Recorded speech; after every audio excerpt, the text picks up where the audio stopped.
And we're live. Awooga! Alright. Awooga! Welcome everybody to episode 11 of Dice Dogs. We are on 11 episodes now. We've broken the double digits. Can you believe that? We broke the double digits last time.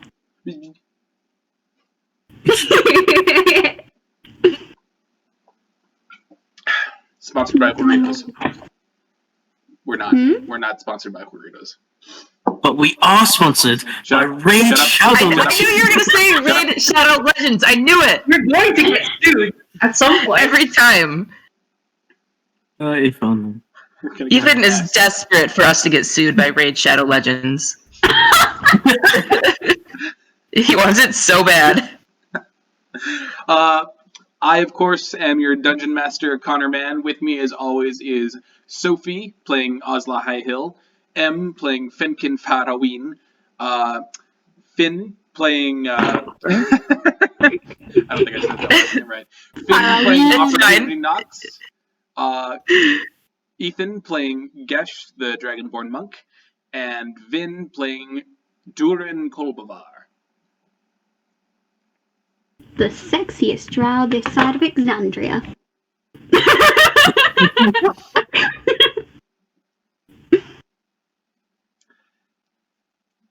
You can't argue with it. I mean, it's a dead heat between him and Galebach.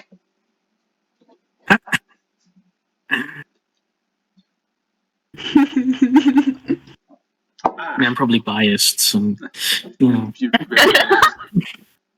Possibly. Right. So, before we get started, is there any, housekeeping? How's everybody doing? Killing it.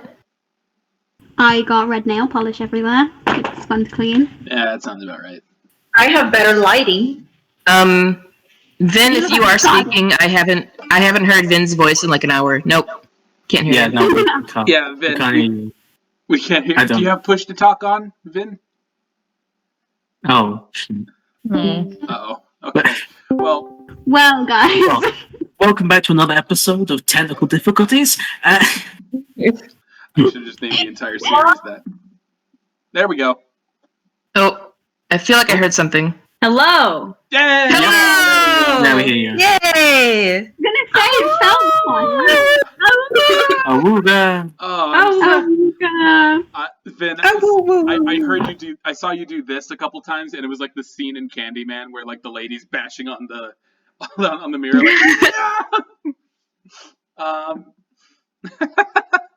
I don't know what happened. But yeah, so let's just get right down to business here. Last time on Dice Dogs, following the adventures of the Shepherds, does anyone want to give me a quick rundown about what happened last time? I know it's been a few. Mothman. Fenkin saw Mothman. He did see Mothman. Oh, yeah, Mothman. Hey, I forgot that. Oh my god. Well, it was a moth that was suspiciously shaped like a Man-like. A very mannish moth. Very mannish moth. Moth. Very mannish. Almost like a Mothman. I like Yeah, to but distinctly not a Mothman, so we can't be sued. So, Yeah. I like to think that's the contrived way that people in West Virginia came up with the name of Mothman. Like there was just some scientist was just. oh my god! You just died there. I don't know what happened to your voice, but it just Sounded like a Connor comes back. I God. froze there for a second. But anyway, I like to think that's the contrived way that some scientist in West Virginia came up with the name for Mothman. He's just poring over his notes it's a mannish moth, a sort of Mothman. It's not even is the upsetting thing. If anything, it's a bat, right? Doesn't it have bat wings? I don't know. Are we gonna fight Batman this episode? We're not fighting Batman this episode. I'm just thinking of the statue in West Virginia. I just know that's Last episode, Ozla and Fenkin tried to leave, and the whole party said, "Fucking tried and wouldn't let them." So now they're all gonna go to the Menagerie Coast together. Aww. I'm a little surprised. And there was something about the cowboy, right? The cowboy and the coat. Oh yeah, the cowboy is living in my brain. The cowboy. In your brain. And I have a distinct suspicion it's not actually a cowboy, but I'm gonna keep that to myself. A sneaking suspicion. We should The description of the halo of light really started turning some cogs in my brain. I don't know. God. It might It's God. No, but Connor's right here. There's a lot of gods in this universe that it could be. I even wrote down in my notes, a voice in my head sings along with Nox's lute, the one from my dream. Who is it? What is it? What does it want from me? Is it pulling me away from Azathoth? Is it a god? Oh.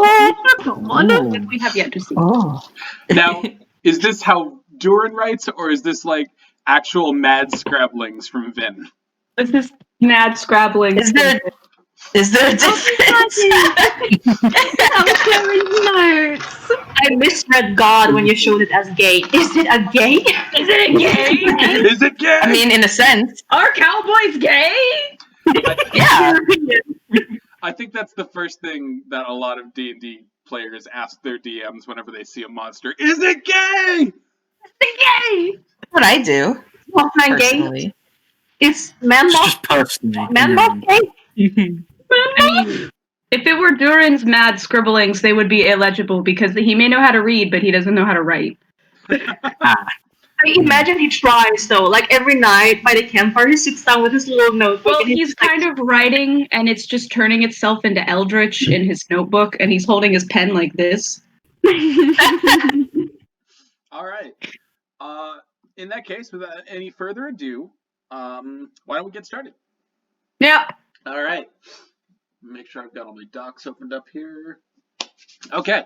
So we last left off with the with Fenkin's midnight encounter, we'll call it, followed by some arcane shenanigans that took place in the tent, alongside a very heartfelt moment where I believe Fenkin and Ozla realized that they could start to trust the team a bit more than they already had. But overall, after all this takes place, the night does eventually go on by and give way into the dawn. And as you guys wake up with all of your spell slots, with all your health points back. If anybody had exhaustion, I don't think they did. It's gone now at this point. I think so. Yeah, we all had exhaustion. Oh yeah, you all had exhaustion. So Yeah, that's why I pushed so hard for everyone to stay put. Afford more. All right. So, the first to wake up is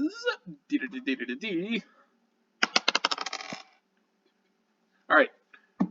So the first to wake up is Dhuur'in, and and after the encounter that you had last night, in the realm of sleep, in the realm of slumber, you had kind of like a quieter night. You didn't really have any like nightmares beyond like the usual whispering that you're kind of used to at this point, the basic stuff that you don't really lose sleep over. And as you awaken, you wake up to kind of like a cold feeling in the tent. It's not like freezing, it's just like a bit nippy, a bit chilly. Because magical tent or not, it's still a tent. You know, it doesn't exactly have internal heating. But you wake up to see all your compatriots still asleep. Princess, however, has taken to curling up on your chest in a little gray raccoon ball. I give him a pat. Good morning. So again, Princess's body is mostly fat, so your hand kind of like sinks in a bit. but Princess does waken up with like a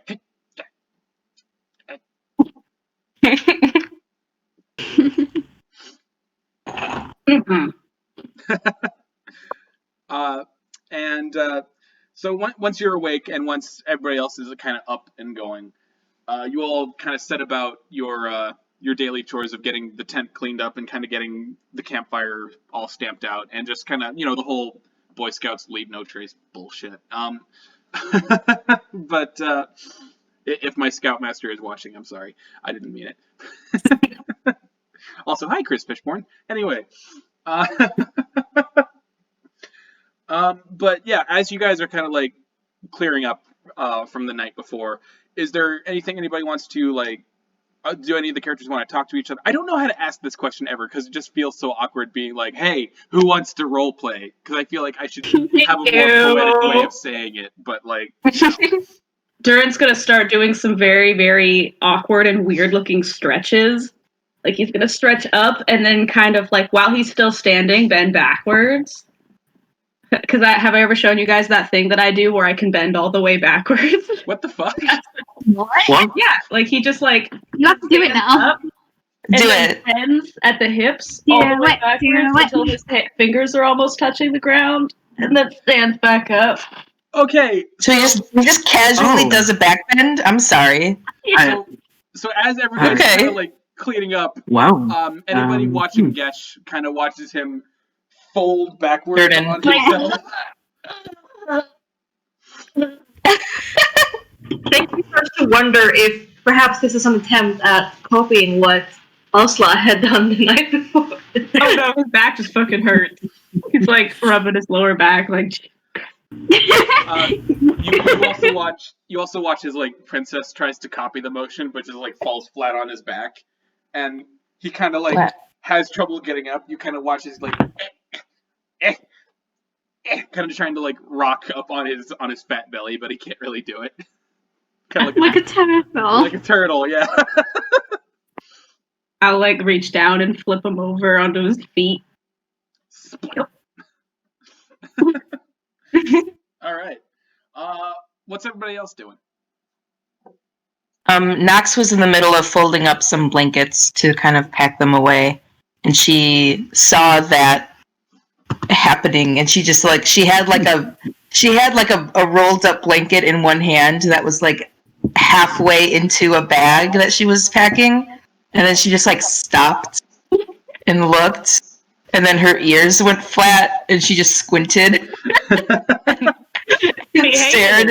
and stared in silence for a while. And then after he was done, she continued to stare in silence, made sure that he saw her staring, and then went back to what she was doing.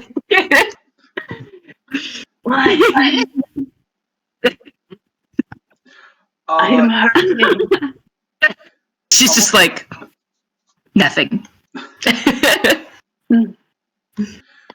While this is going on, Gesh, do you want to say you're outside, kind of like doing your morning monk routine of like Your monk shit, yeah, like monk stuff. My monk stuff. exercises and all that? He's monkeying around.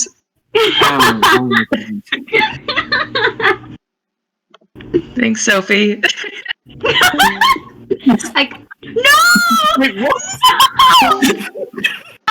This is what you guys do! Games did not existence. You can't banish me. You can't kill me. I absolutely can. I'm the DM. That's like half my You can't. You can't. Half? You won't. Half. Not an unforeseen accident. It will no longer be part of it. Now I'm not allowed to see Vinn or M anymore. Oh wait, no, I see you guys. Okay, This is we're what good. you've done now. So Ozla, Oh no.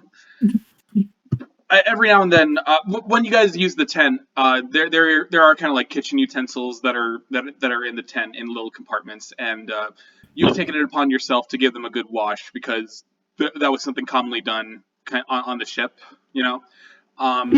So as you kind of take them out to head over to the pond to give them a good wash, with Princess at your heels, kind of like walking on two hind legs while head deep in the bowl, kind of like licking the scraps. You do see Gesh going about his morning routine, whether that be stretches or breathing techniques or all that. Yoga. Alan's on his tail, sitting cross-legged up here, doing. Yeah, just. I'm not even going to make you roll for that. I'll just say it happens. You just ended up out there.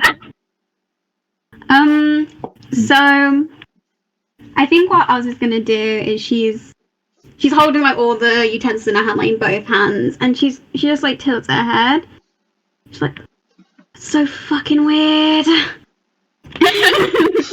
But then like she's interested as well, so she like sort of dropped it down next to the pot, like in all the dirt. It's like she's completely forgot about it. And she's like, I'll get back to that later. And she sort of like walks over, and she's just like circling in a way, just like trying to like, what the fuck? So Gesh, though you are deep in meditation, it's hard to miss the trumping sounds of a very muscular halfling kind of making the rounds around you.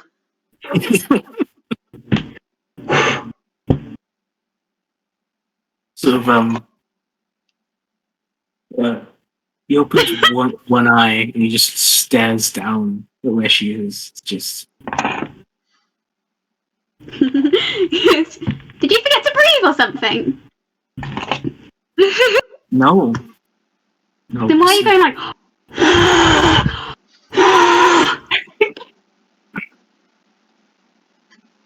It's not something you would understand.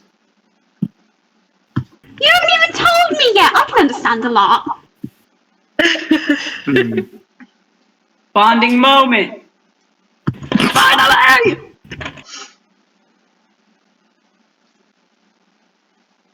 I don't think... Hang on, you cut out there. I don't know what you said. I don't think you would understand. No matter what I say. Yes, I would! And then, like, as she says that, she sort of, like, stands next to her and she starts doing the, I would! Princess looks up at her and starts doing that too. I didn't know that I would be traveling with children, but clearly... I'd be traveling with Godzilla, but here we are! Who's Godzilla? Godzilla canon. Godzilla's not canon, fuck! What about King Kong? Is King Kong canon? No! King Kong? What's wrong with you? Oh my god. Anyway, so... It's the Monster Universe canon! Yes! I mean, Mothman's right fucking there! Oh my god. Yeah, Anyway. I mean, that is true. That is true. We have Mothman, we have Dhuur'in Kolbavar, we need fucking Godzilla! Anyway, No! with this conversation coming to a close with no real progress made, No!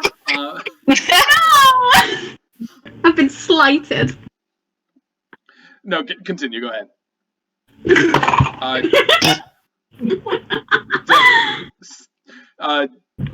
Ozla Highhill has just made some offhand comment about a creature that you don't really recognize.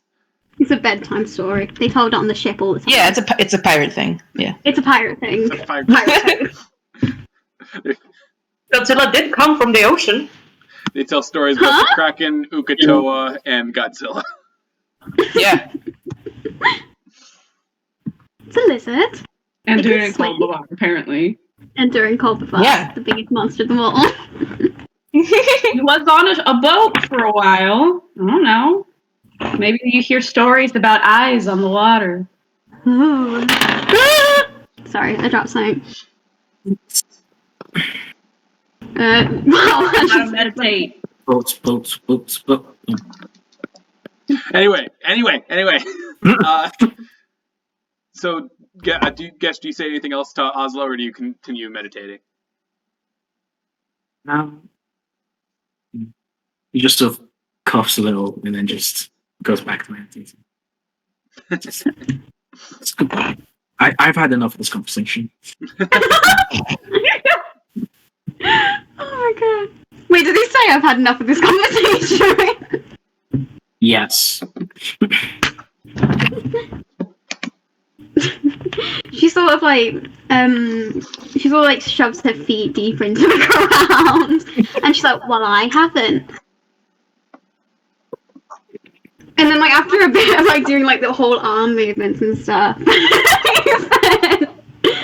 after doing the whole arm movements and stuff, she sort of like sighs and goes, "Okay, look, we're gonna be on this." I looked at Vinn and I just saw him dying. I want to have a very serious conversation with you right now. let me just get my my chi flowing. It's true, everyone. I've had my cancer diagnosis. I used to practice Tai Chi. Okay, so what was Ozla saying there? I've had my COVID vaccine. No. As she's like going through the motion, she goes, "Look, we're gonna be on this journey for a while, okay? And I am willing to forget what happened because I don't want to piss Fenkin off."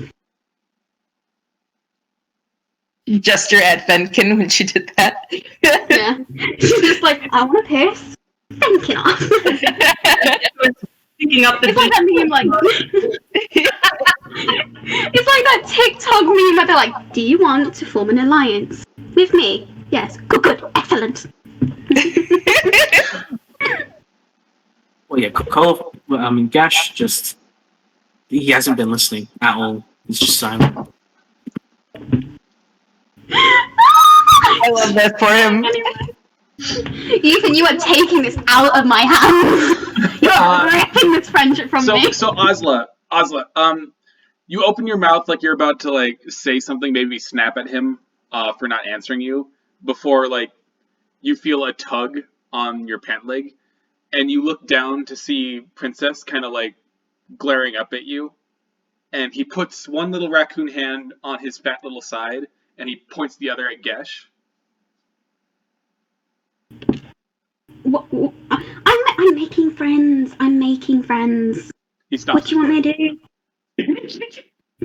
She's completely like, "What the fuck? I thought you were meant to be my raccoon. What? What the fuck?"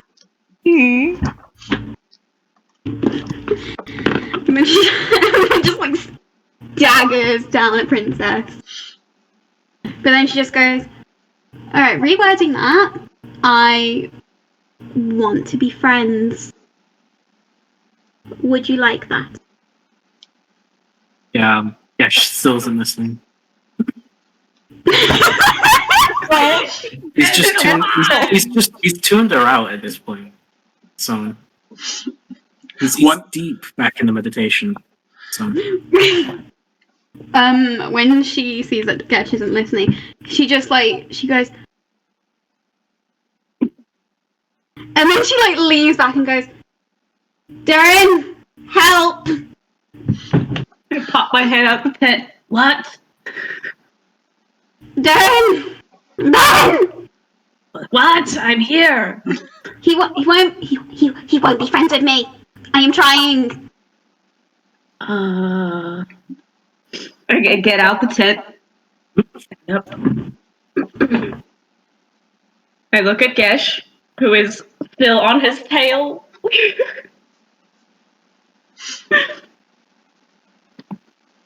I walk right up to his front and reach out and tap tap on his shoulder. I thought you were gonna go Eldritch Blast. Alright. Gesh. So instead of like a halfling hand, you feel incredibly cold fingers just like tap you on your shoulder, and that's enough to be like, "Bah." yeah, he literally he jumps to attention. His tail lifts up. He jumps back down to the ground. He's like, favoritism. "Yes? Did you need something?" Immediate.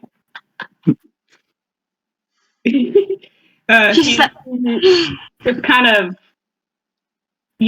blank stare, creepy glowing eyeballs, points at Ozla. He was speaking to you. Yeah! Ozla, as soon as you say yeah, Princess, without looking at you, reaches out and scratches the back of your thigh. Aww. Critical hit! Why? I'm being nice. She said she's trying to be your friend. Yeah! Scratch. Ah! Dinner agreed. I don't think he does.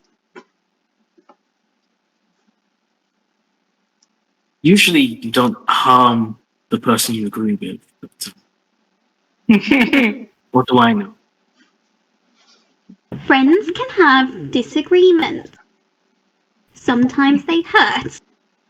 And this one hurt. Fine. But then, tell me this one thing.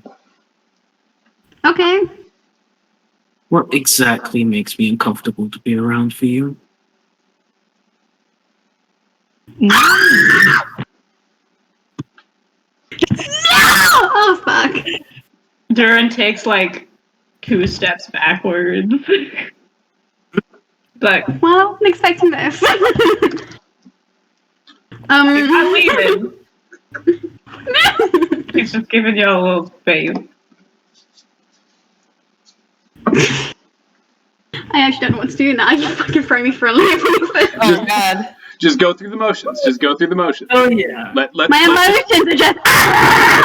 Then let the character speak.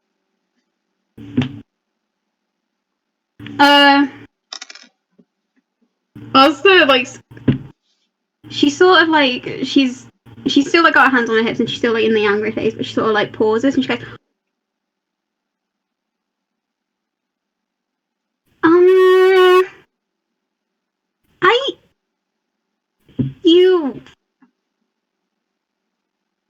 this is in your face. And she's sort of like stuttering and everything, and like her hands start moving, and she's like, well, you are, well, okay. You see the thing?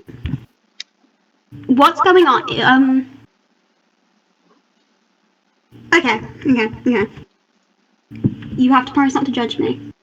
You have to promise. Oh, sure. You have to pinky promise. You have to pinky promise. Tara's just like, I will. He kneels down, puts out his pinky, and says, And she's like, good. Okay. You remind me of a guy I had a crush on. I've been waiting for this for so long. "Dan, Gone in your face. what exactly happened to them?"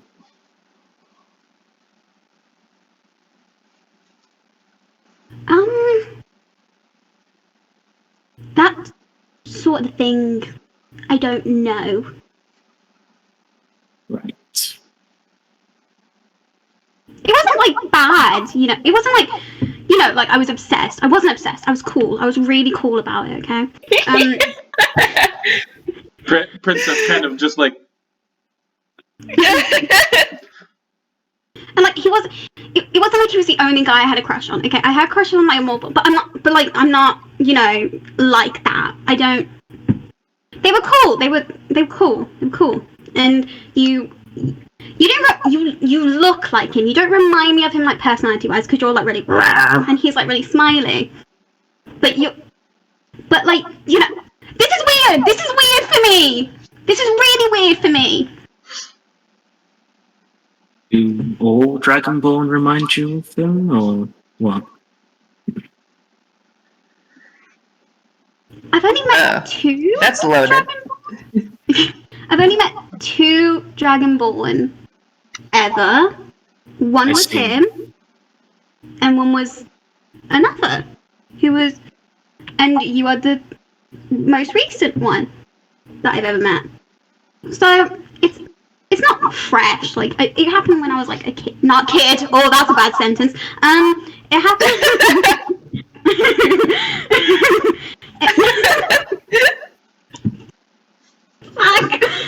But it's just he was really nice to me, and he treated me like family in a way. And like, you know, when like you're a teenager and like you get all your emotions are confused and you like whatever person's nice to you first. It was like that with him, but obviously he didn't like me back. So it was a bit awkward for a little bit, and then I left, and you were the first Dragonborn that I've seen since him. So, you know, it weirded me out when I first saw you. Because you don't look like him. And you don't... Well, you do look like him because you're a Dragonborn. All Dragonborn... Well, that's not a good sentence. Almost. Princess like elbows you like get off this, get off that. Getting nudged. He's like, okay. Well, it was just really weird. It was really weird for me. And then we had a fight, and that made it worse. And I'm uncomfortable. I'm uncomfortable.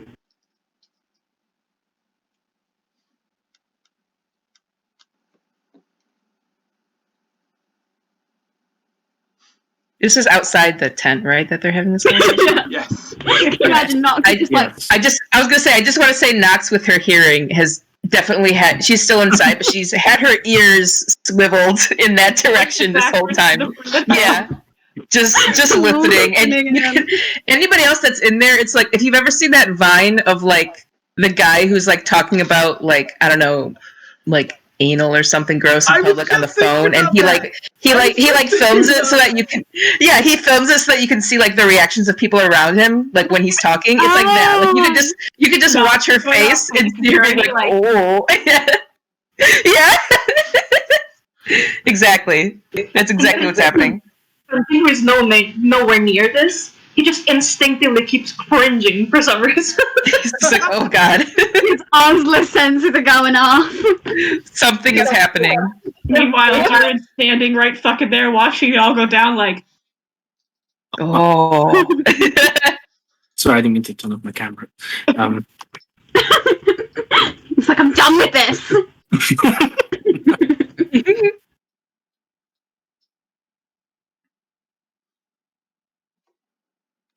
Long, awkward silence. She's still there in the pose, like... just staring.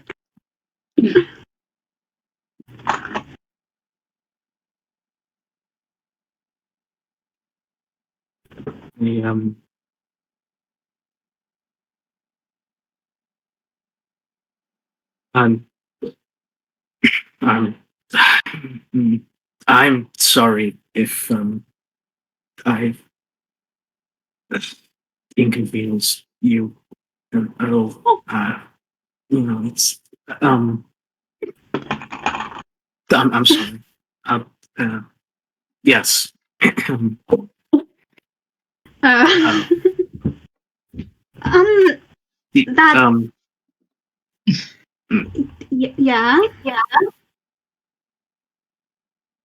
I mean, it's okay. I can go. No. This is weird now, isn't it? Yes. Yeah. Very much. Yes, Ozla, it's weird. She's still like her shoulders up. She's like, Can Nox, when she says this is weird, isn't it? Can Nox yell yes from inside the tent? please. Just like this is weird, isn't it? Yes.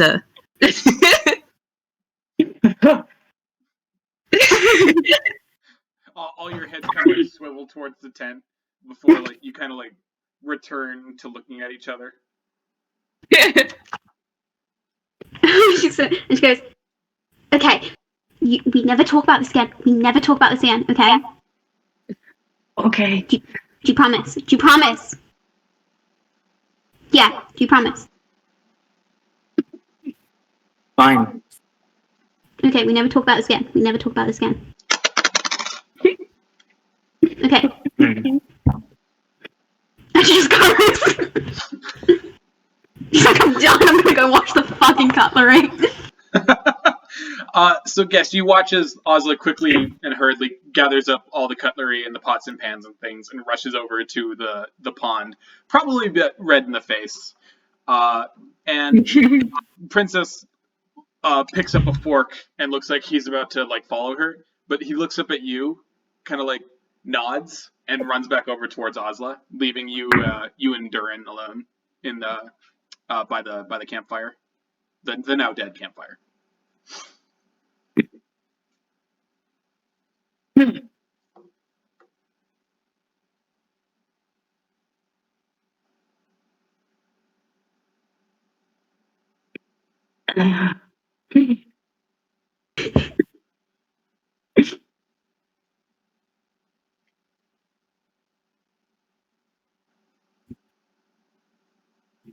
You know,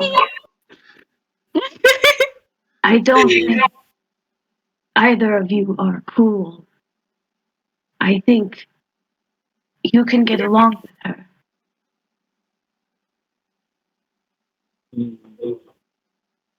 We'll just have to see if we can. No. I think it will be fine.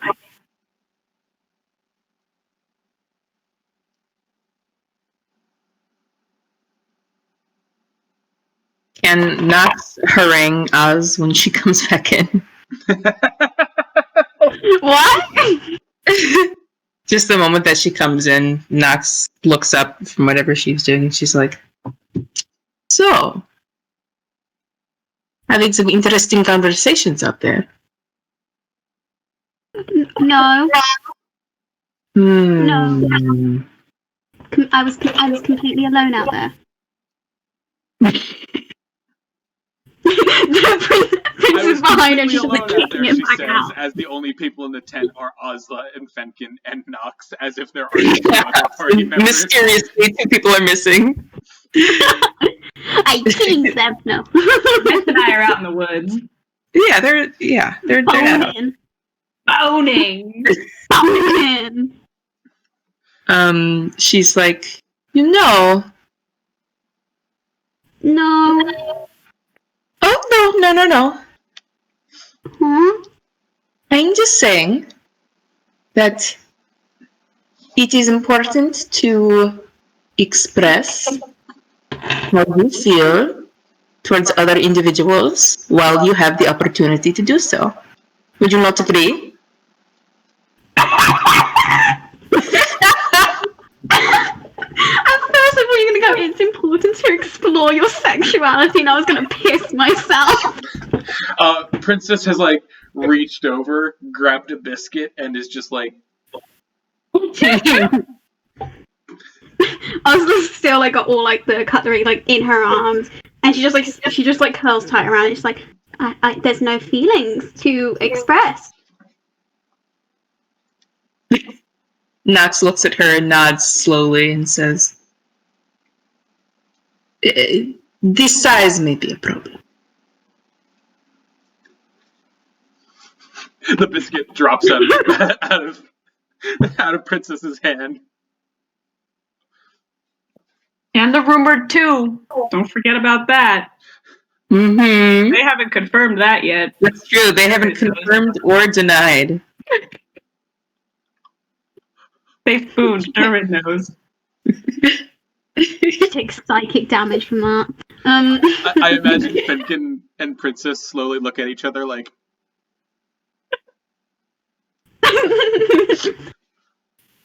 Is Fenkin been like hearing right now?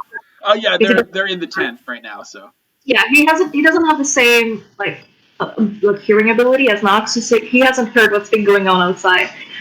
So as he slowly turns around, and he just looks at him like, what am I missing here? What's Nothing. Nothing. Nothing. Nothing. What? He just like stares down Ozla, and he's like, feeling? I don't. No. I don't. No feelings.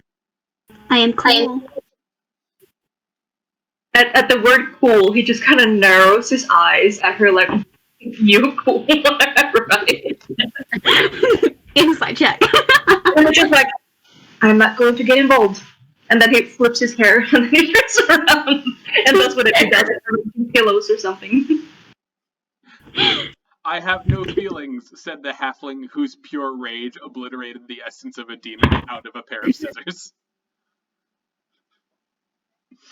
She has feelings about her friends. Alright.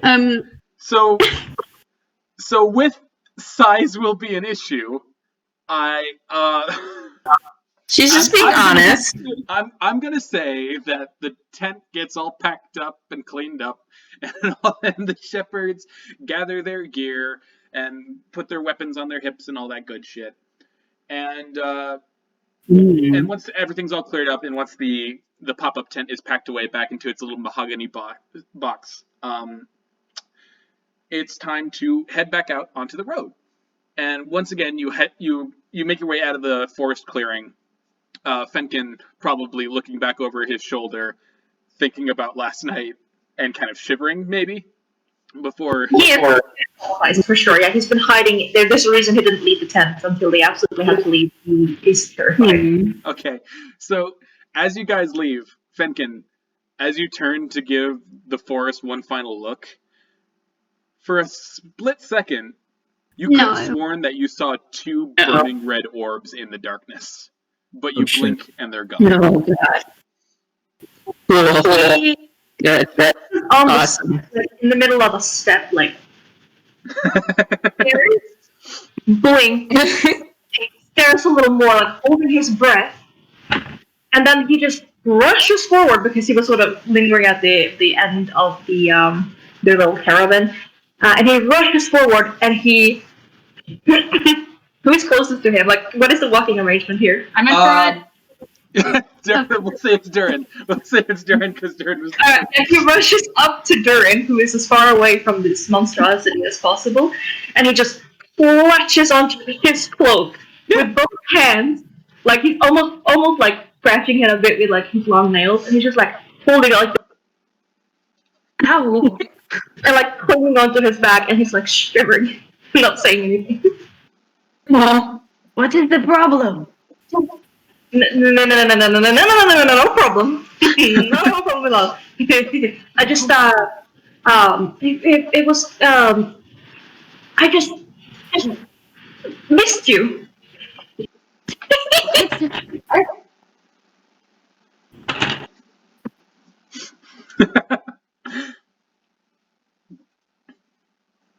You are behaving strangely. What did you say? You are behaving strangely. No, I'm just strange. Always. At least it's straight. Oh my, that's a fucking lie. Deception check right now. No, you're not. We don't know. Do you want to hold my hand instead? No. He sort of glances down at his hand to check if it's clean. If he has washed his hands. How are they, Vinn? I mean, he has It's a dirt not level. bloody, and you can't see any grime, but his skin is ebony black. That's as good as you're gonna get. He looks down at his hand like this, like... And then he takes his hand. It's really so tight. cold. It's like the coldest thing you've ever held in your life. He visibly shudders like this. But he doesn't let go. That's how scary he is. All right. And as you guys are walking, I'm going to say that Nox, you feel kind of like, you know how like when a cat jumps up under your back and there's like a sudden weight, you kind of feel that on your backpack for some reason, and then you feel it like settle before as you kind of straighten out, and and like from the side of your peripheral vision, a tiny raccoon hand with a piece of cheese comes around and starts like poking at your mouth. Aw. She sees this and she sighs and she rolls her eyes and then she turns her head so that she can kind of try to look back at Princess and she says, "You know, As soon as your mouth is open. no, you know, no." She starts coughing and she spits it out. And then she regrets spitting it out because it was cheese that was good, but she was taken by surprise. She's like, "Ugh. The only reason I tolerate you is because the rest of them like you. Hope you realize that." He's like Uh-oh. he's like a toddler, kind of like legs dangling over your neck, and he just kind of like blinking one eye at a time. No She thoughts. just sighs and says, "All right, give me another piece of cheese."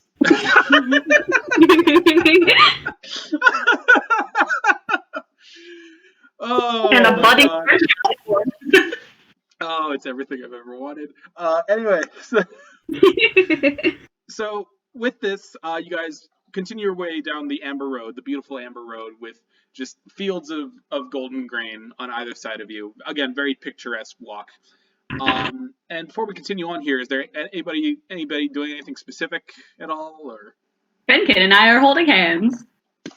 Gesh is sort of just the moment Fenkin over and held hands with Kolbavar, he's just sort of been mumbling annoyances. But I he's have two leaving hands. them alone for now. Come on, Gesh. I have Nox is well, my other hand is Nox currently is holding my reacting staff, always. but I have two. Oh yeah, that's You can hold it with me. Like friendship. All right. So about an hour passes as you guys travel down the road. Maybe wishing for a horse once your feet begin to ache over the uneven road. Maybe wishing you had taken some extra water from the pond or the pond to fill thirsty throats. But eventually, I would like you guys to make a perception check. Oh shit. Everyone? Everyone, and that includes Princess. So let me just fucking. Ooh. Oh, that's a roll. Now that's a roll. Now that's what I call a roll. Hold on. What's my 14. modifier? Well, 23. woo! 21. 21. 21. So, What did you 21. get? what'd you get, Sophie? Sophie? 6. Ozla is not paying attention. She walks Okay. into a Still tree. thinking about how she fucked up. Yeah. So, Oh. What else are you thinking about?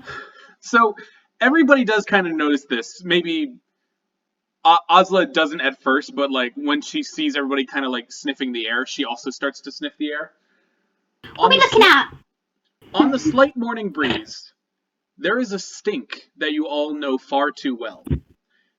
It's metallic, and it dries the throat with a sharp inhale. The scent of smoke dances around you as you make your way from the clearing onto the bumpy cobblestone of the Amber Road. Perhaps there's a wildfire nearby, or a controlled burn by one of the many farms that dot the fields. Whatever the case, the smell grows denser and denser as the moments pass, enough to force a cough for many of you. Even Princess goes so far as to like get bundle up a little bit of Nox's hood and just kind of like put his snout over it. Aww. But when you guys do eventually recover, you look to the distance, to the road ahead of you, and horror begins to take hold in all of your hearts. A plume of smoke, gray as stone, towers high in the air like a mighty pine, far too large to be that of a campfire. That's not good. I change my trajectory and start heading towards the plume. Okay. With Fenkin. With thinking. I don't So- say anything. I just Dragging kind of you look along. up and start walking. So, Fenkin, you're suddenly jerked along as Dhuur'in, like, starts to head... Basically, you guys were kind of, like, making your way up a hill. You couldn't see, like, over it very well, so as Dhuur'in pulls you towards the hill, he starts to, like, bring you guys up to the top. Dhuur'in. Dhuur'in and Fenkin. Charging up the hill by the way of the road, you march towards its zenith as the smoke grows ever thicker. When you reach the top, you are able to peer into the distance and see from an almost aerial view the small farming town of Alfield, an open farm village with occasional waist-to-shoulder high parishioners. With open fields to the south, the town is flanked by a cluster of trees on the eastern and northeastern sides. Two main streets bisect the village in its central square, one spanning from the northwest to the southeast, and the other from west to east. It's a humble-looking place, to be sure, but something seems horribly, horribly wrong. Even from so many hundreds of yards away, you can make out the flickering dance of fire on the wooden buildings. You can hear the clang of blades and the screams of the anguished, and make out the scurrying figures of townsfolk as they run to and fro. Smoke from the many buildings set alight gather in the air to create the huge plume that you saw just a few minutes ago. As the black smoke rises further and further into the air, there is no denying it. Alfield Village is burning. Oh, God. So everybody else, you watch Dhuur'in suddenly just bolt up the hill with Fenkin in tow, just like, wait, no! Guys, what are you doing? Guys! Come on! Let me go. What's happening? There is a town on fire! We must go! Oh fuck. Okay. Oh, sorry, I'm after them. She's just like trying to knock her hammer. Run! Fenkin! Nuts will start to take her bow off of her back and then follow. Alright. So as everybody else makes their way up the hill, you also see this kind of like overhang view of Alfield, and you see the exact same thing that everybody else, that Dhuur'in and Fenkin and Ozla were seeing beforehand. You can see like the orange glow of distant fires on many of the thatch roofs of the classical style kind of buildings, village buildings and all that. And you also see like people running around, and you also see something brown, like brown figures kind of chasing them. It's really hard to make out what they are from this distance. Mothman? It's not Mothman. Come to get vengeance. Can I make another check to see if I can figure out what they are as I'm running up, since I'm in the front? Okay, so Dhuur'in takes off down the hill, again with Fenkin in tow, who's just like, why me? But yeah, as you guys start running towards the hill, drawing your weapons, yeah, Dhuur'in, go ahead and make me a perception check. I realized I rolled my d12 for my perception check last time, but I'm gonna roll a d20 this time. Oh, God. Well, that's a 6. I'm running. Boy, there sure are a lot of people running around. Well, I can see that, so that's where I'm going.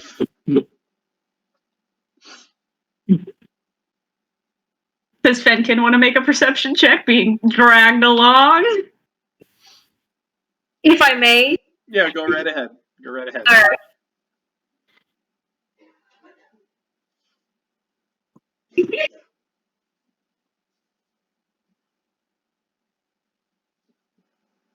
You have dice. Get higher than a 6. 16. Okay, 16. So Yeah, I have my dice, but I also check my thingy. Your So modifier. as the shepherds get closer to the gate that leads into the Amber Road, about I'm going to say about 100 so feet away, you're able to your elven eyes are able to make out some of the other non-human figures that are running around. Okay, yeah, and what you see, Fenkin, is kind of like a perverted simulacrum of the human form. Dirty brown fur, spikes from pale skin like spines, and drooling snouts lined with yellowish fangs snarl and hiss as the creatures swing rusty blades at their opponents, all while whipping pink worm-like tails. Rat people. So in other words, I have no idea what it is. Or do I know what it is? You recognize immediately. You know what rats look like, but you've never seen a rat on 2 legs, holding a sword. Shit. Here we go again. Okay, yeah, as he sees it, he sort of like tosses under his breath, and he sort of yanks his arm, or his hand out of Dhuur'in. And like he reaches back and like scrambles after his weapons, his bow, as he's running and trying to keep up with Dhuur'in, because he doesn't think it's good to leave Dhuur'in alone right now. All right. So, as you guys are running toward, there's nobody really outside the town gates or the town walls. From what you've seen, most of like the carnage going on was happening inside the city walls. So I'm assuming everybody's going through the gate at this point. All right. So Yeah.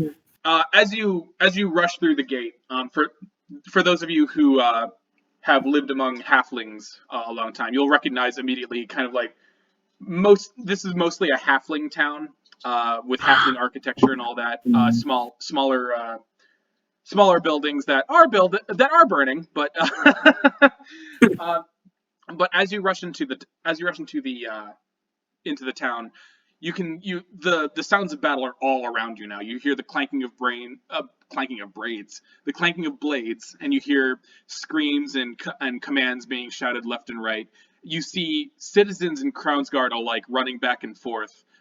Some of them carrying weapons, some of them carrying buckets to try to like throw water onto the burning buildings. But you also see more and more of these rat creatures. And as soon as you guys enter the town, a platoon of like 5 or so Crownsguard kind of like charge into the city square before they're suddenly overwhelmed from the rooftops by a teeming horde of clamoring rats who just jump down on them. And the Crownsguard disappear under this swell of ratmen, but as you see like a severed arm come flying out of the melee, you realize that they are no more. So It can Gesh fire a lightning breath straight at this massive pile of rats. You're gonna hit the people inside. They're all dead. They're dead already. They're dead already. You don't know if they're all dead? okay, so Gesh, you start to build up the electrical energy inside you, and you guys watch as like the yellowish scales on his belly and his throat start to glow blue. But before you can unleash it, Gesh, as the madness plays out all around you, you hear the sound of squeaking, rusty wheels as a huge cart is pulled around one side of the buildings from behind one side of one of the buildings. I didn't read that sentence correctly. What did you say? I'll read it again. Again. I'll just start over. How's that sound? I'll just start over. Yes, please. As the madness plays out all around you, you hear the sound of squeaking, rusty wheels as a huge cart is pulled around from behind one side of one of the buildings. Pulled along by a pair of ratmen at the behest of a larger rat cracking a whip over their heads. The wagon is essentially a huge cage on wheels, made from strong wood and tightly coiled scratch rope, big enough to hold several farm animals. Instead, however, inside is an entire crowd of people who scream and writhe and reach out from between the bars as they grasp for freedom.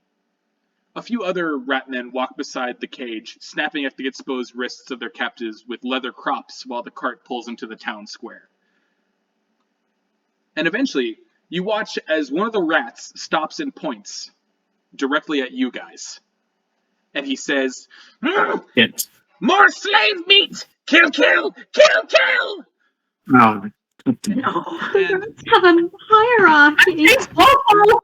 And you guys watch as this rat suddenly just like gets on all fours and starts pounding towards you at just unnatural speed. He's darting left and right as he makes his way towards you. And in one fleshy pink clawed hand, he's got this curved looking serrated blade that has these like serrated teeth that look just covered in gore and blood. And he makes a leap at Gesh, who has wait, his he's like, leaping. Yeah, Get him. yeah, he's leaping straight at him. I want to just instantly just let it go because he's been trying this up for a little bit now. So Okay, ask my notes here. So Yeah. This is Eldritch Blast, but Gesh edition. he rolled a natural 1 on his check to try to like. Yeah. Six. I have a drink, my favourite drink. Oh, it's backwards! Look, we see it. It says Connor's tears. wow. You motherfuckers! Connor, planned this? Everybody drink! I wasn't part of this, but Oh no, I just did this. I went through so much. We had no sticky tape in the house. This is fucking cling film. I didn't have a pen either. This is fucking eyeliner. And I tore this paper off the back of an envelope. I tried so hard for this fucking joke. I appreciate it so much. Wait until he rolls a nat 1. no, he did roll on that one, didn't he? I love your dice, Connor. I cannot fucking. Let's go. Let's do it like bread. Let's go! I cannot believe you fucking people. Anyway, So come on, Connor. Tell us how it dies. you all watch as this snarling giant rat makes his way over to you guys, just darting left and right, kicking up dust as he goes. And he lets out a snarl as he finally leaps, brandishing his sword. And he tries to scream, "Kill, kill!" one more time, before suddenly draconic electrical lightning energy bursts forth, and he's completely consumed. And you, for a brief moment, you all have a lesson in in Ratman bone structure, as you can see like an X-ray version of him in the air. And a moment passes, and you expect to hear a body hit the floor, but all you see is ash in the wind. Fuck yes. Yeah. I mean, you do see the sword clatter to the ground, but the rat is just dust. Let's go. Can I, Oh, as a yeah. reaction, fire an Eldritch Blast at one of the rats that's carrying the cart? Unfortunately, no, because they've all seen you guys just ash their friend. Good. So a bunch of the other rats kind of like, kill, kill, kill, kill, kill, slay, slay the slave meat, slay the slave meat, and they detach from the wagon. Even the ratmen who are like pulling the wagon, they suddenly scurry away. And the one with the whip, the much bigger one who was holding the whip, he kind of like, no, fools, come back, fools, stupid. So right now there are 4 rats. There were 5, but now there's 4. One is wielding a rusted dagger. One is holding a hooked spear.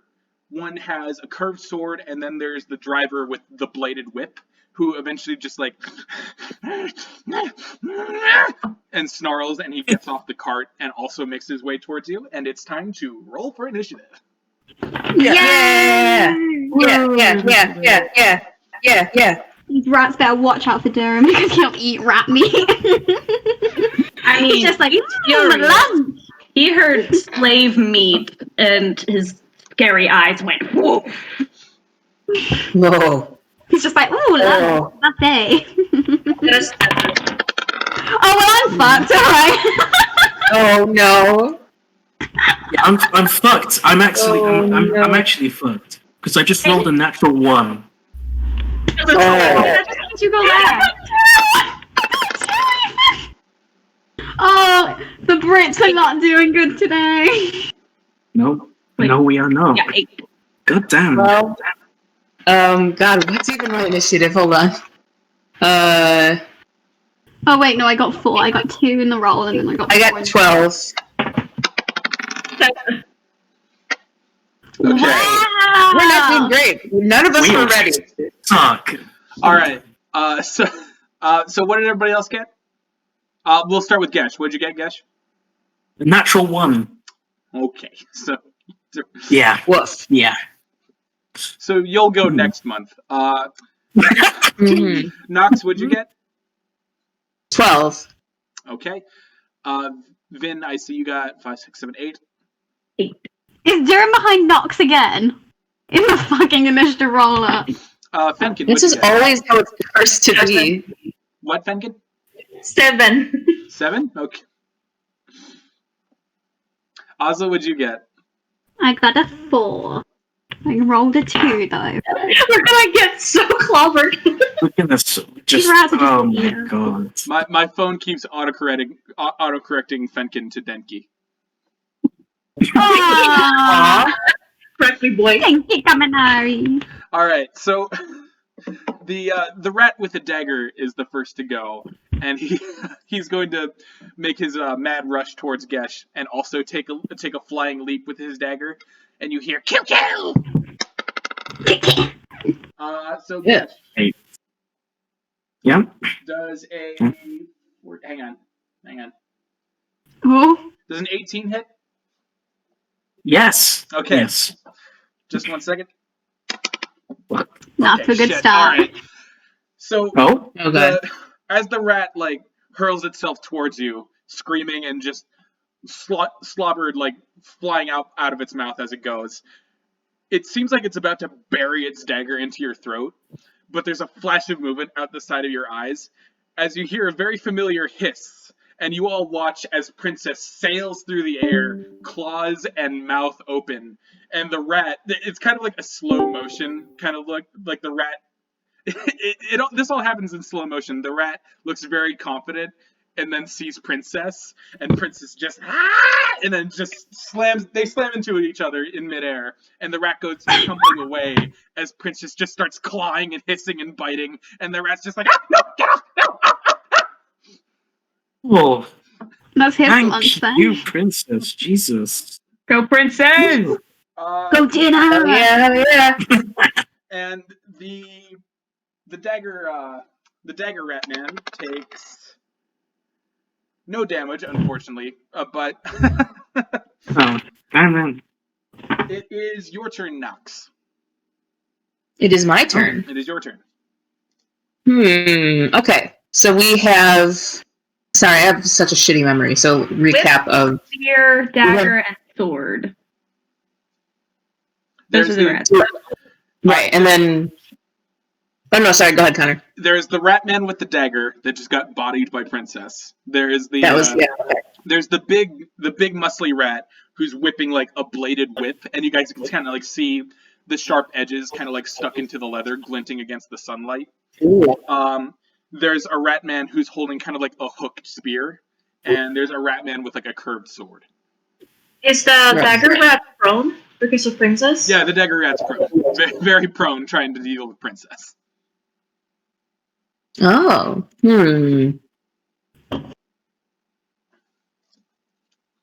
Okay, yeah. She's going to take her bow and she's going to take aim at the rat who is prone, who just tried to attack Gesh. Okay, you have advantage on this roll, so go ahead and make your attack roll. Okay. Oh. Ooh. All right. Try again. Literally same roll. Roll the same thing twice. Cool. Okay, what did you get? Hold on, let me add my... does a 13 hit? 13 just hits. Ooh, okay. Just barely. All right. Let me. D6. Oh, you're D6. Okay.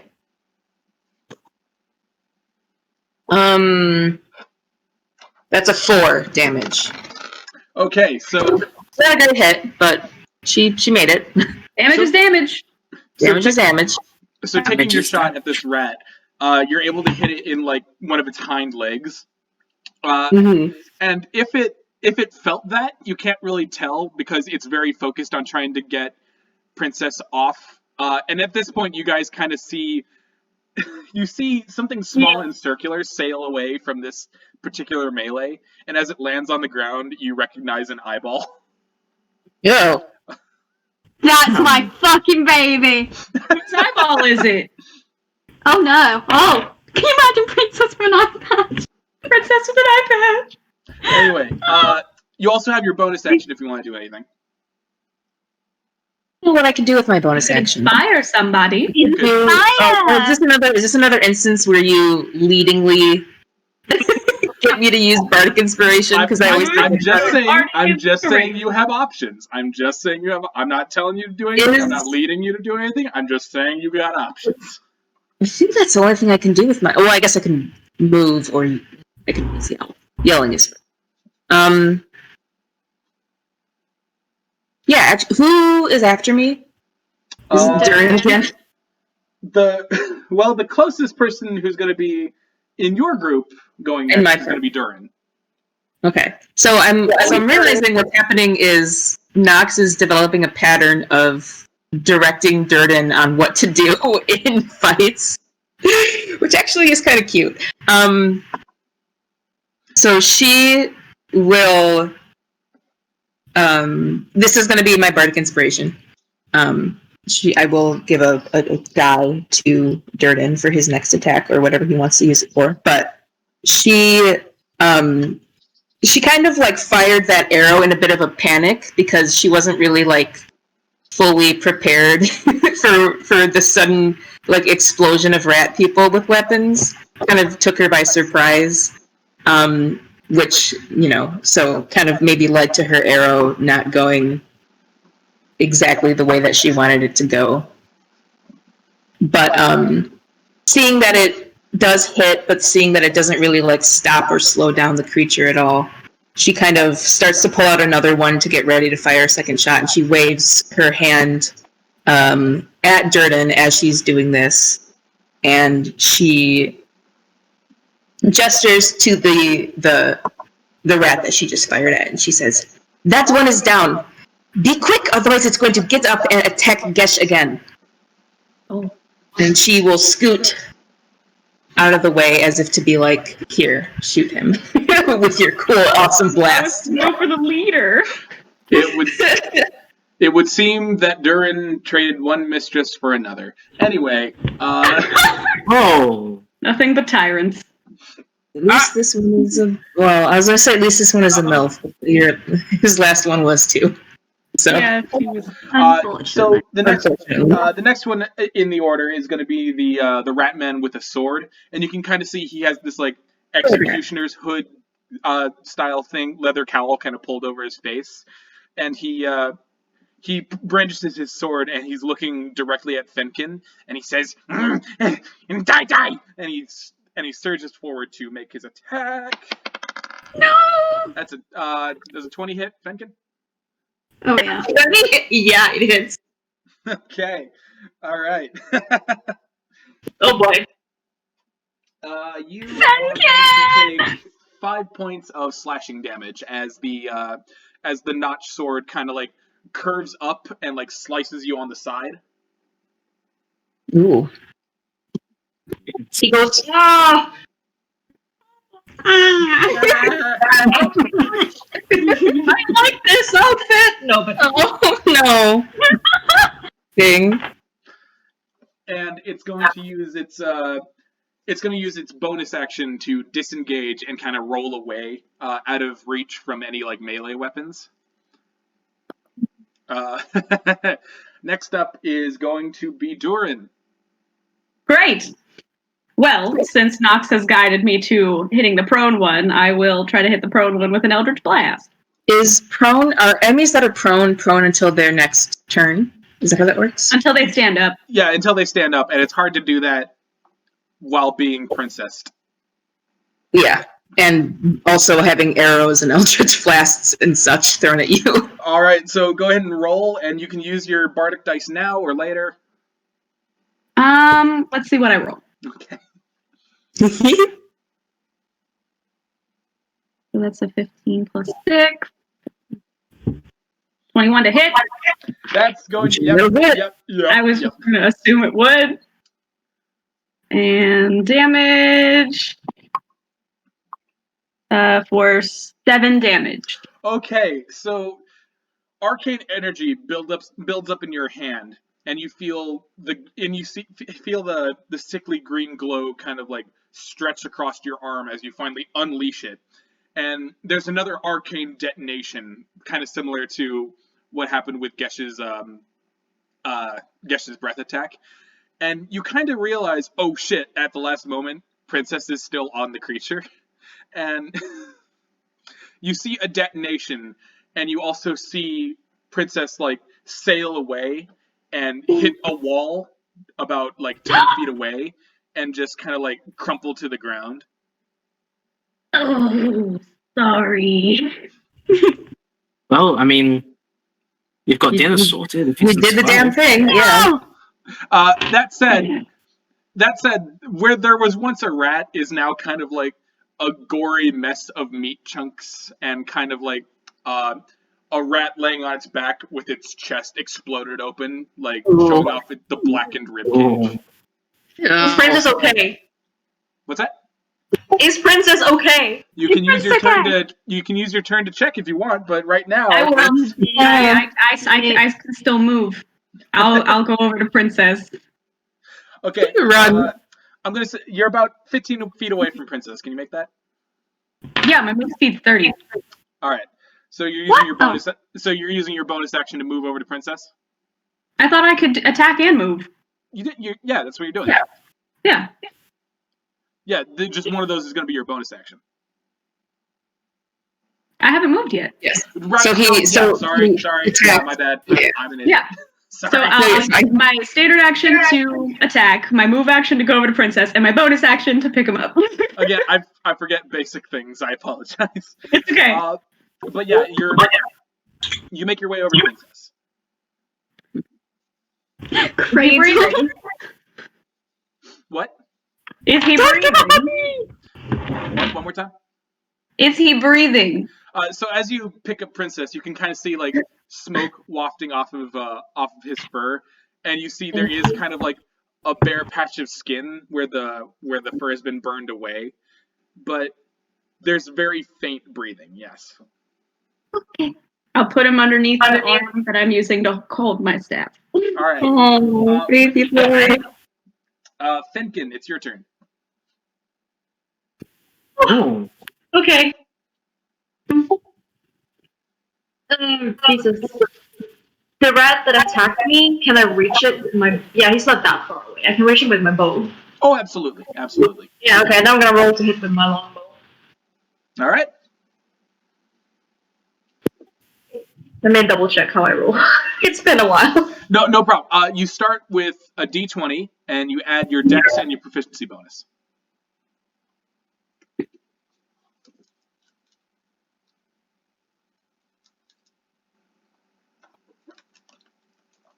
$21. Yep. Yes. Alright, and I'm gonna roll for damage. That's going to be a d8 plus your dex. And do you have the archery fighting style, by the way? Yes. Okay, I believe you add... Hang on. Can we figure this out now? After about 11 sessions. Just a second.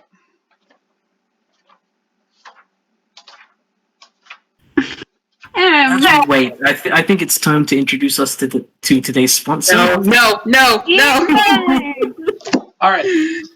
So I forgot. Now that you have the archery fighting style, you get an extra +2 to your attack rolls, but damage is still the same. So 1d8 plus your dex. 11. That I rolled an 8. Nasty. Nasty. okay. Guys, So that's an Fenkin instant is kill. pissed. So tell me a story. How does it die? Where are you shooting it? Yeah, okay.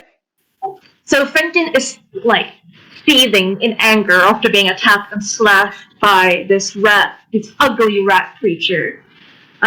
He's just looking down at his wound and his torn clothes, and he looks up and he's like, and then he loads up an arrow and he pulls it back and he releases it and he aims straight at the throat of the rat creature. All right. So at the moment you drew your bow back, it kind of like threw its head back in a cackle, and you guys watch as the arrow passes through its throat and comes out the other side as just this red sliver that sails off into the town. And the rat like drops its sword and it starts like clawing at its throat before falling down, twitching in a pile of its own blood. Damn. Wow. Do I also have a bonus action? Because I've never used the Yeah, you bonus got a bonus action. Wait, what can You can attack, you can move, and then you have a bonus action to do something small. I can't do anything like healing? Like using a spell? I mean, nobody. That's up to the DM. If you had a health potion, you could like pull that out and drink that. But Do you have a health potion? No, you use I think you used it before. No, I don't have a health potion. God damn it. Then, Who does? I think I have it. I want to move over to Dhuur'in and Princess. all right. I'm holding Prince. Yeah, under my you're about like 5 to 10 feet further away than Fenkin than Dhuur'in originally was, but you're able to make it over. And as you crouch down, you can kind of see like there's very raspy breathing now that Dhuur'in has picked him up and kind of like realigned his throat with his stomach. But he doesn't look great. He just sort of crouches down and just like looks over him and like hovers his hands above him and like kind of touches him a bit, pets him a little bit, and then he looks up at Dhuur'in and he looks distraught. I didn't mean to. So now it's the spear holding rat's turn, and he's going to chuck that shit at Ozla. Oh god. Natural 20. Drink. Bad drink. These are my tears now. Good night, sweet prince.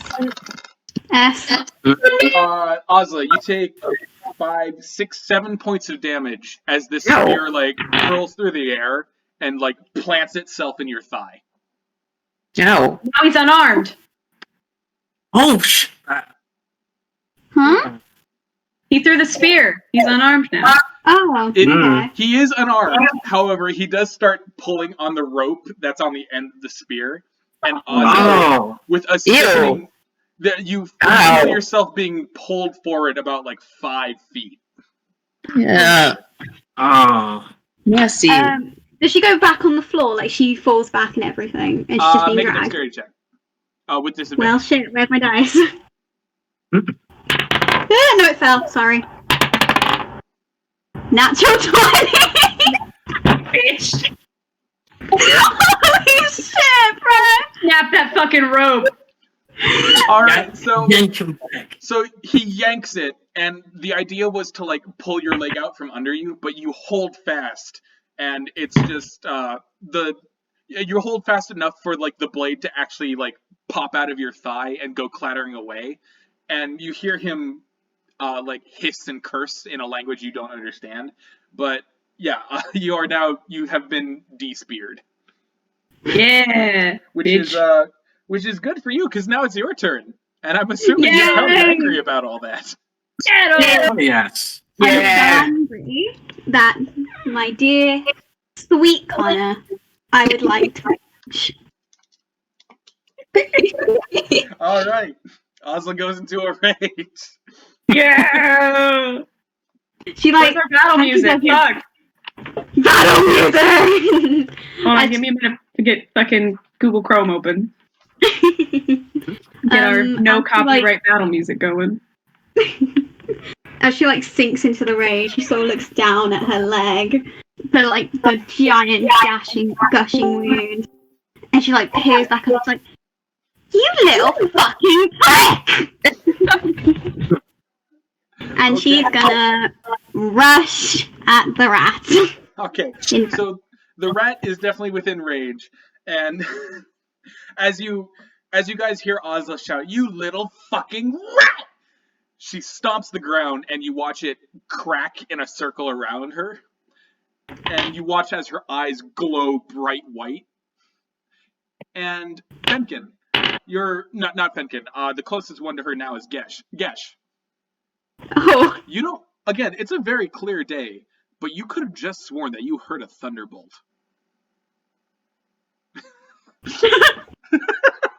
I'm gonna be hit. But yeah, so go ahead and make your attack roll, Ozla.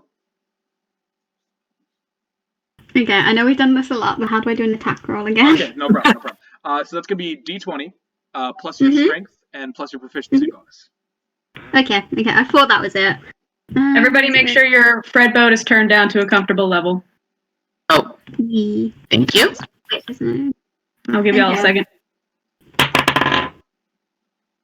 I'm prepared. I am ready. Everybody got your Fred boat turned down? 9. You got your Fred boat turned down? Wait, what was that, Ozla? 9. Oh, yes. Yay!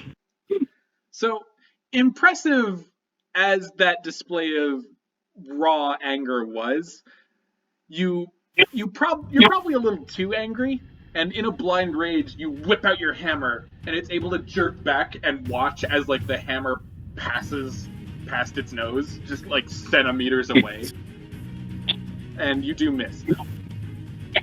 Oh, Huh? Oh, I missed. Yeah. Okay. I figured I would. Next up, we have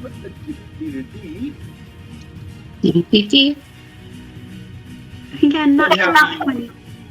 Yeah, we have the driver of the of the cart, and he's this entire time he's kind of like been cracking his whip up and down, left and right, hard enough on the ground to create sparks. And where his compatriot failed, he's going to take a swing at Ozla. No! ah, shit. She's dead, bro. Don't say natural 20. What is it? What is it? What is it? A natural one!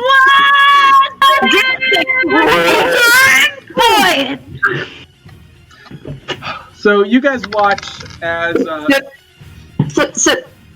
Oh no! Okay. Oh no. Okay, drink again. So you watch as the whip snaps out, and it looks like the idea was to hit Ozla, but you watch as it like wraps around the neck of the rat that was holding the spear, and it's suddenly like. Yes! And the driver kind of like realizes his mistake and starts like pulling to try and get it back, but that only like sinks the blade in deeper and deeper as the rat chokes and chokes and chokes until finally like his eyes roll back and he expires. Yeah! Wow. Damn. Jeez. Oh, well, look at Wait, that. there's only like one rat left now, isn't there? There's the He there's the rat. Yeah, there's the rat with the slave driver rat with the whip. Yeah. Right. Wow. Good.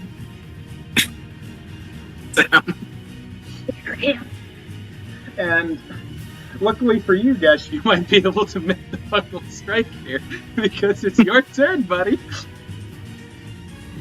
I whip around to Gesh and go, hail him!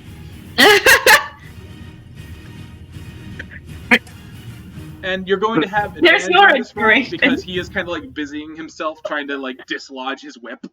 Oh, advantage. Okay. Go get him. So Go get him, baby.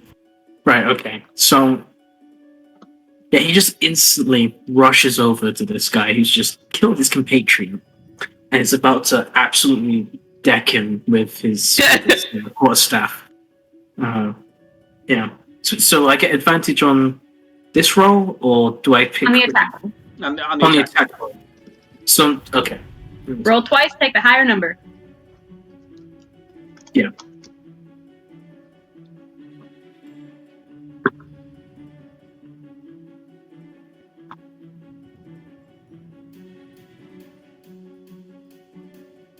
Ethan. I got 7. Okay, so All right. with, That was the higher one, huh? Yes. The other one was 4. Oh. he is able to Wow. like as he sees you approaching, he's finally able to like with one final tug wrench his whip away, which decapitates the other rat, the dead rat, and he just in time for like the whip to like snap around your quarterstaff and block it. Top of the order. Well, he's dead. He's dead too. Nox, you're up. Yay. Kill him. Kill him. Kill him. Dhuur'in is very mad. She's happy to kill this gentleman. Gentleman. She's gonna take one more shot at the remaining rat boy with her bow. Okay. Yeah. Fuck. Wrong guy. Okay, sorry. Oh. Oh. What happened? Why am I even adding? I mean, I got a 2. Nope. Alright, it misses. It sails clean by. Yeah, you draw your bow back and you fire, but you hear like the clatter of the arrow as it like lands somewhere in the distance on the stone. Well, Next up we have Fenkin. Is it Dhuur'in's turn? No, it's my Dhuur'in, turn. Dhuur'in, sorry. It's my turn. I will try to Eldritch Blast Big Rat Man with Whip. All right. yeah. Make your attack roll. So that's a 20 total. Hit.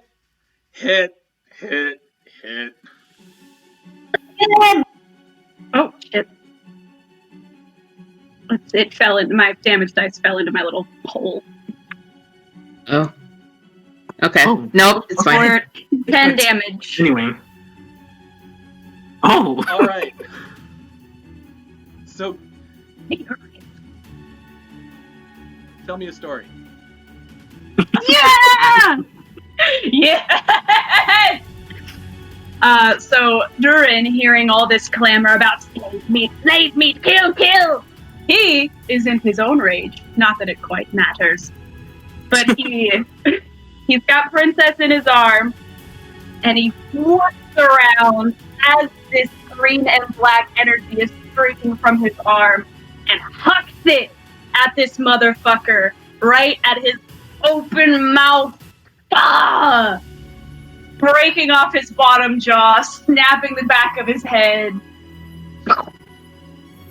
All right. So, Damn. so since the blast was like so forceful towards one direction, Gesh, you're not Ooh. covered in like any gore or viscera whatsoever because it's all going behind the rat. Because you watched for a second as the rat's head was there, and then it's not. And- Damn. And with that, all 4 rats lie dead. Yay! And then I You did make it. beeline for the cage, and I'm gonna. Is there a lock on it? Okay, so are you still holding Princess? I've got Princess in my arm. I can hand it to Fenkin because Fenkin seems a little concerned. So I'll hand off Princess to Fenkin as delicately as I can. I'm trembling a little bit. All And right. I want to go like get the I'll Eldritch Blast block off. All right. So Fenkin, as you're handed Princess, a raccoon that like, by this point you probably like aren't too sure about. I guess. Well, I don't know what like Fenkin's relationship with Princess is, but like in this moment, you feel like Princess kind of like curl in close to you, and you feel him shiver and shake in your arms. His breaths are very, very faint and raspy, and I will make his first death saving throw in this moment. You have healing spells. Heal him. I will if I can. Well, yeah, he's got. Okay. You have 3 death saving throws. All right, he passed his first death saving throw. But he's gonna keep going unless he gets like stabilized. And if he Heal him. fails I three heal. times, I heal. I want to use Cure Wounds. okay. All right. Okay. Go ahead and roll the cure wounds for me. Which dice was that? Let me pull it up here. Hang on. What's it like? 2d4 plus 2 or something? I think so. D4 plus your. Hang on. Conjure, create, detect. Princess Here we had go. died. Oh shit. A creature you touch regains a number of hit points equal to 1d8 plus your casting ability modifier. So that's going to be your wisdom. Okay, so D8 plus my wisdom. Yep.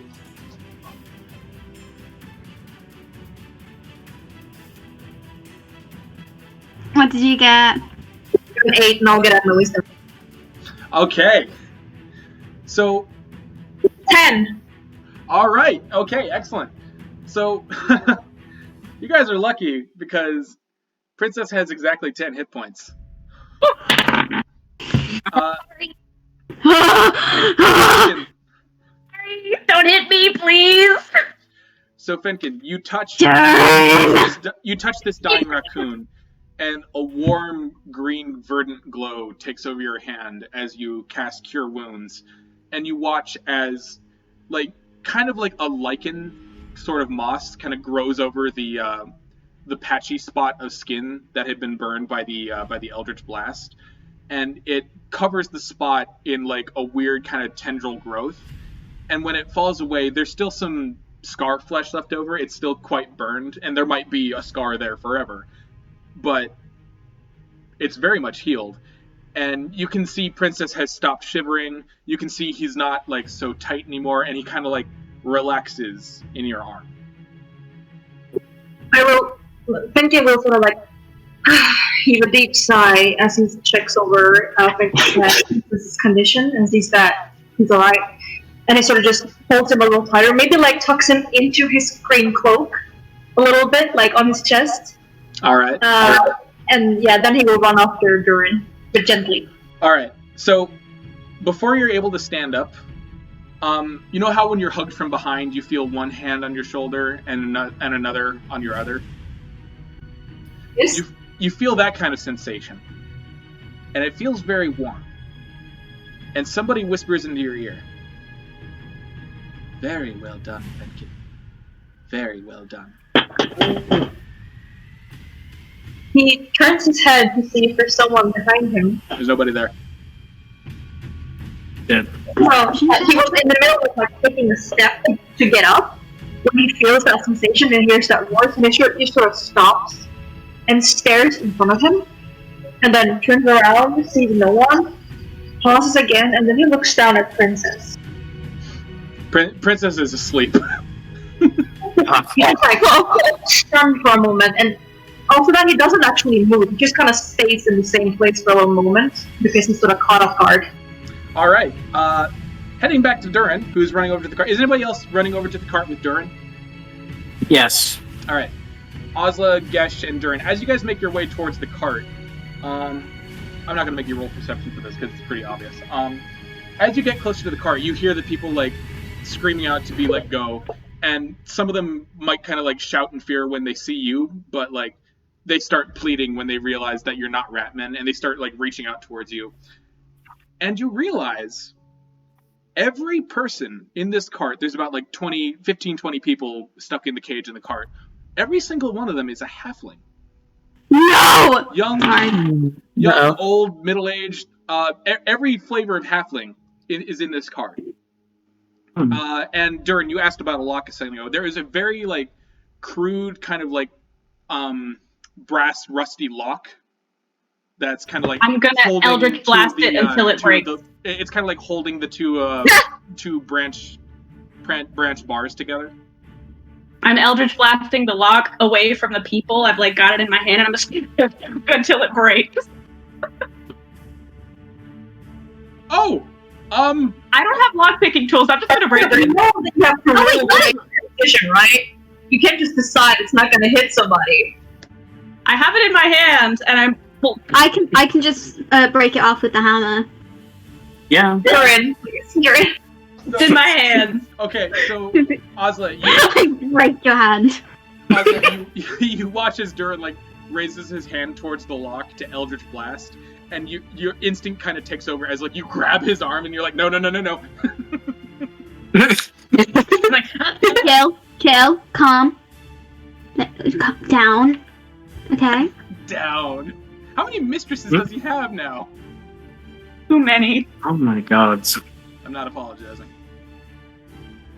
As Ozla like brings him down, she even though she's like still like in a rage mode, she's like, Give me an investigation check, Ozla. Oh shit, okay. Where's my investigation thingy? Let me find it. La la la la la la la la la. Oh, that ain't good, okay. Never mind, 19! Wow! Okay, so you look at this lock, and you can tell it's a really shitty lock, and most people wouldn't be able to, like, break even rusty metal with their hands, but you're not most people. You are definitely not most people.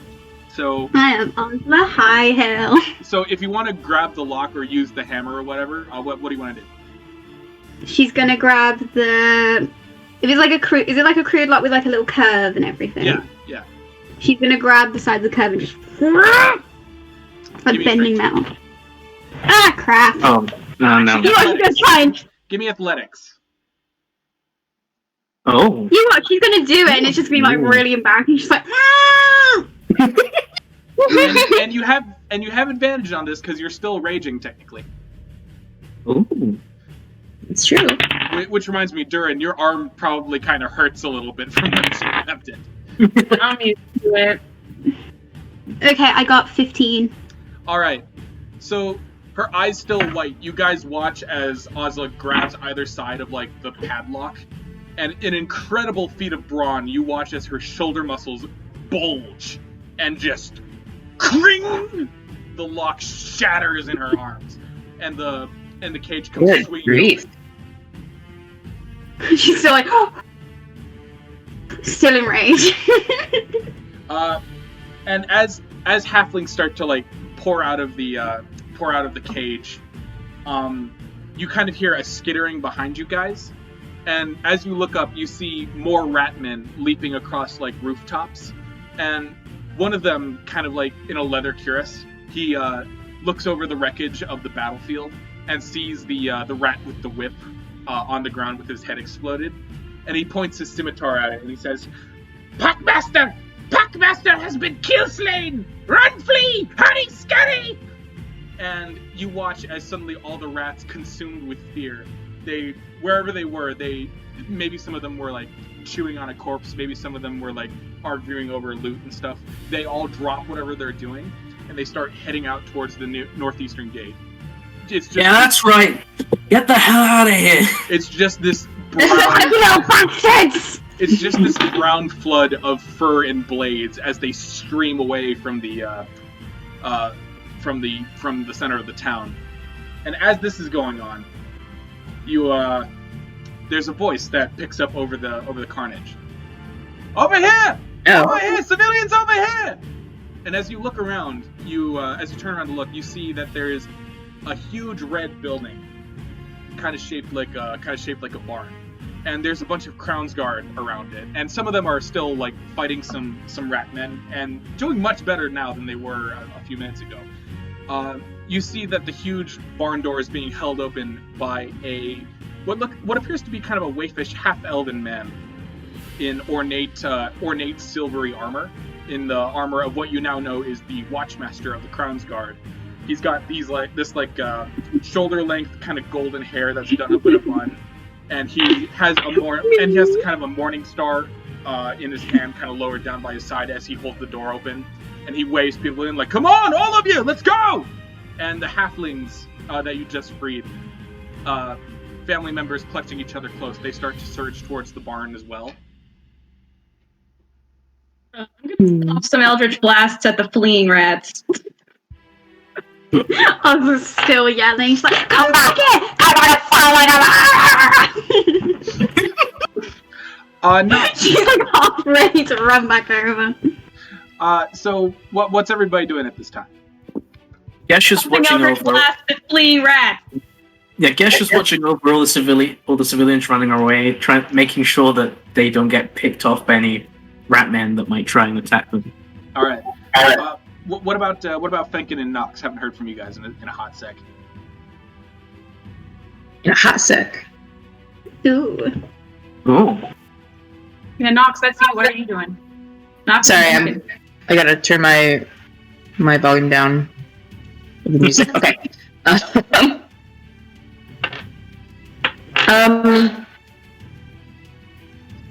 Good question. I don't know what she's doing. I mean, she obviously probably at first was like kind of standing guard with Gesh a little bit to like watch the people go, because she really doesn't want to fight more of these things. They're really gross. They're really nasty. She doesn't like giant rats. I mean, who would? But as they're going, she definitely picked up on the fact, obviously, that they were all halflings.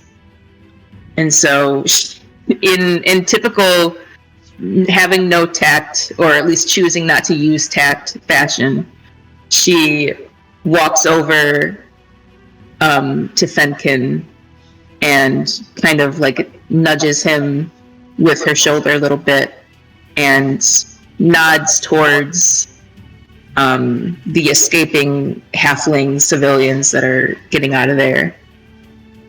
And she says, "Have you ever seen something like this?" So Fenkin, at first, he was still left behind with Princess in his arms.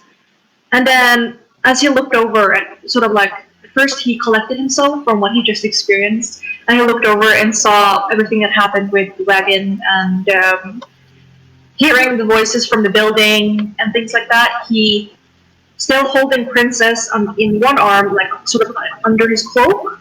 With the other hand, he's clutching his bleeding wound on his side, and he makes his way over to where the others are. And he was looking at all the halflings, seeing a bunch of tiny Ozlas everywhere. And then as Nox speaks to him, he furrows his brows a bit and then shakes his head grimly. All right. So as Fenkin and Nox kind of make their way towards the others, Nox, I'm assuming, kind of like helping Fenkin along.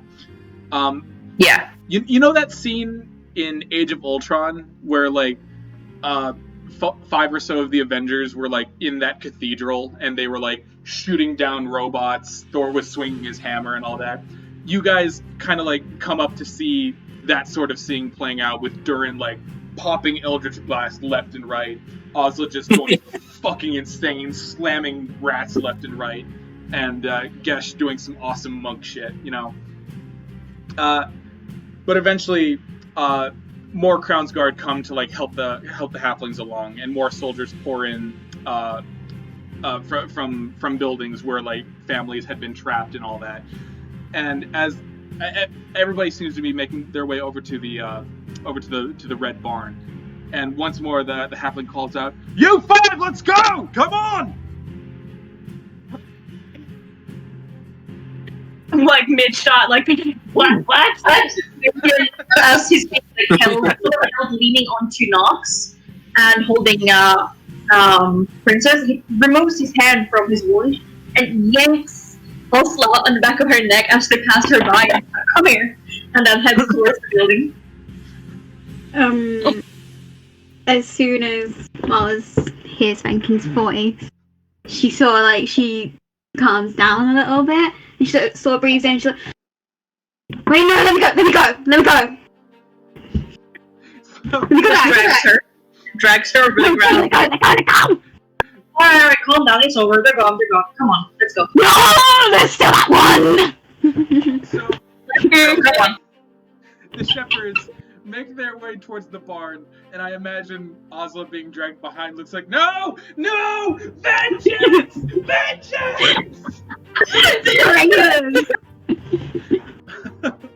But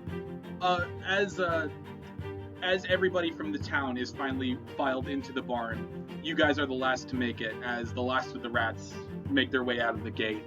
And Gesh, the half-elven man, kind of claps his hand on your back and shoves you in as you guys get in. And he pulls they pull the door closed and slam a wooden bar down onto the front of the door to lock it. And he kind of turns with his back against the door, kind of huffing and puffing. You folks all right?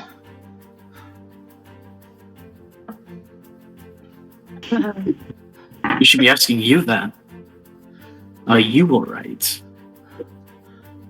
We'll see after the break.